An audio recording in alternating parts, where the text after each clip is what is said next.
Nertz is a game of solitaire that you can play with 2 to 6 friends. Each player should have their own deck with a unique back design.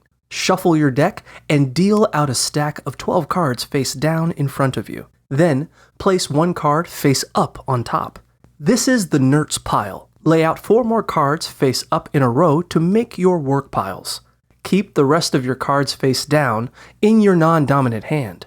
As soon as everyone has their cards ready, do a countdown and yell go. Play your cards to your work piles in descending order in alternating suits. Move cards from one column to another in the work piles or play from your Nertz pile. Draw from the stockpile in your hand if you get stuck. You can also deal an ace to start a foundation pile in the middle of the table and add ascending cards of the same suit to any foundation pile. Whoever empties their Nertz pile first wins the round.